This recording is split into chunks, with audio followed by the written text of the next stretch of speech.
वैसे मंसूर जो cholesterol awareness society है वो एग्जिस्ट करती है, डिफंक्ट नहीं हुई, क्योंकि मेरा ख्याल है इसाक साहब इस चीज़ की गवाही दे देंगे।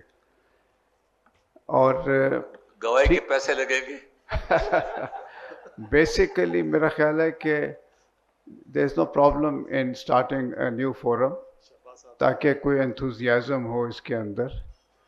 The other thing is that in Pakistan we had a study, Rashid Saab.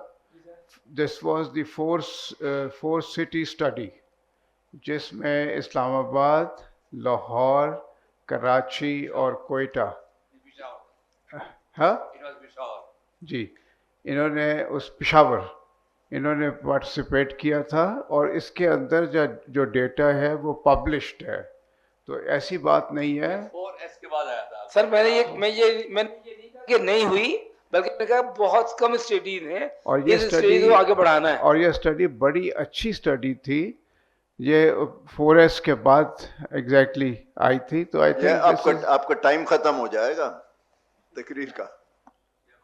याद होगा, आपको याद होगा।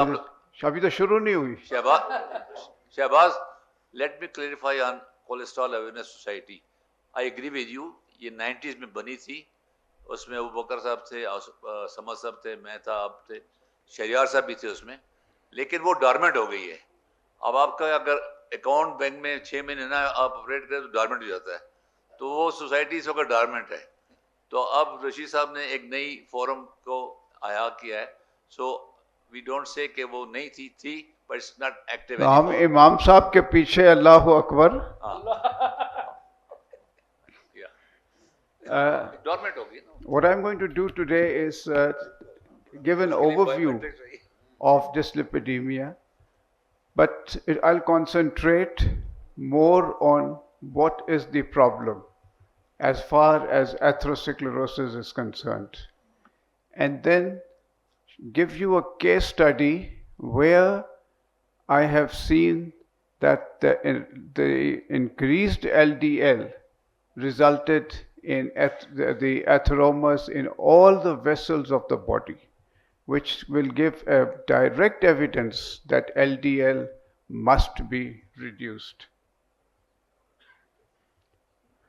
Now, when we look at this timeline, बेटा बात सुनो, यहाँ से मुझे एक पॉइंटर दे दो।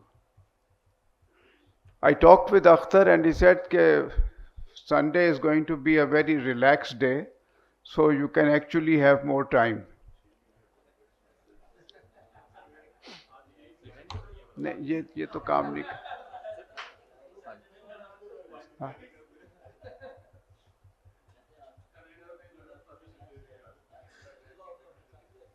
So basically, inflammation at the molecular level, at the molecular interface of atherogenesis, and this is an anthropological journey. LDL cholesterol is involved at every stage of atherosclerotic plaque formation, and you see that this is what happens in the vessel as time goes by, that there is a build-up of cholesterol in the vessel, and ultimately this is what happens when there is a rupture of the plaque resulting in a complete occlusion and a catastrophic event in a patient. Why should LDL be our primary target? That is important. The lower is better. That is important.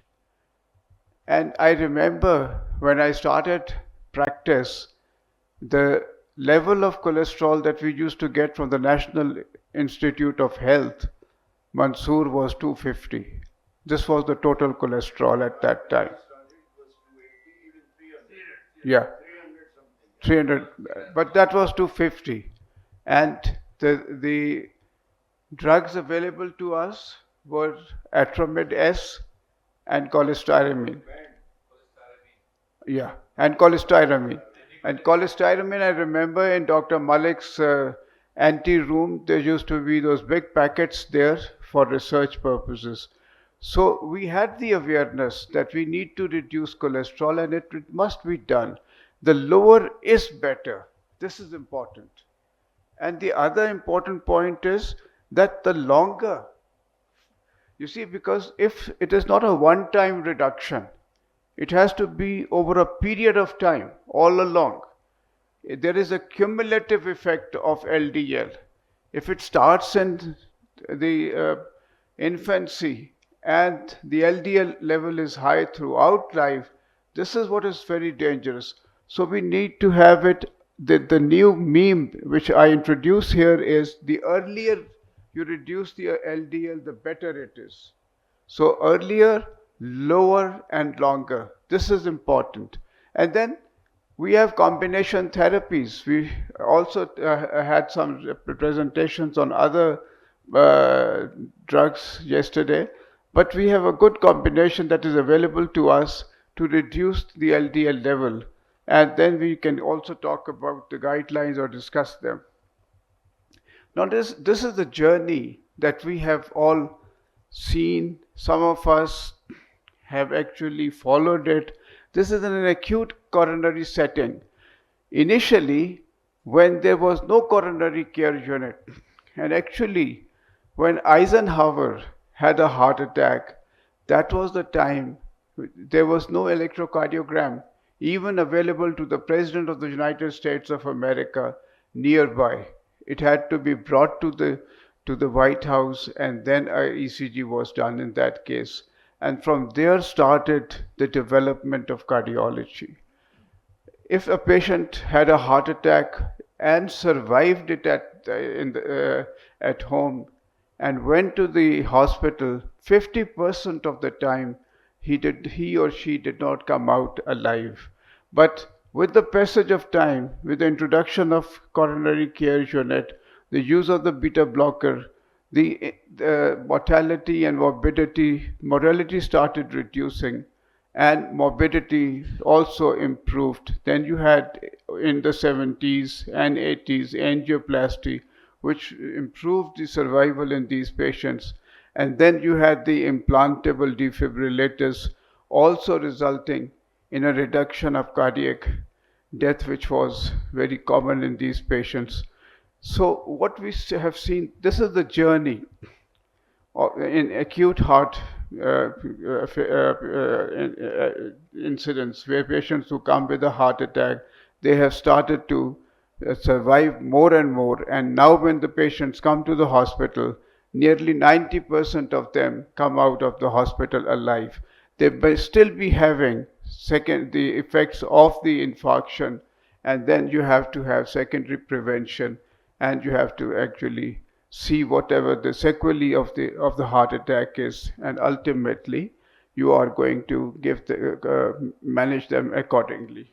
So this is in acute incidences where the journey has been from an introduction of the coronary care unit to the introduction of the drug-eluting stents, and ultimately to these registries, which have shown to us that the benefit has come over the period of years. Globally, people have started living longer, but perhaps not healthier. The past 60 years have been massive improvements in global life expectancy. This is what has happened. Despite the fact that there have been improvements, what we have seen is that there is still a surge of cardiovascular diseases in the world, and 60%, there is an increase in the 60% incidence of deaths from cardiovascular disease globally for the last 30 years, and this has continued.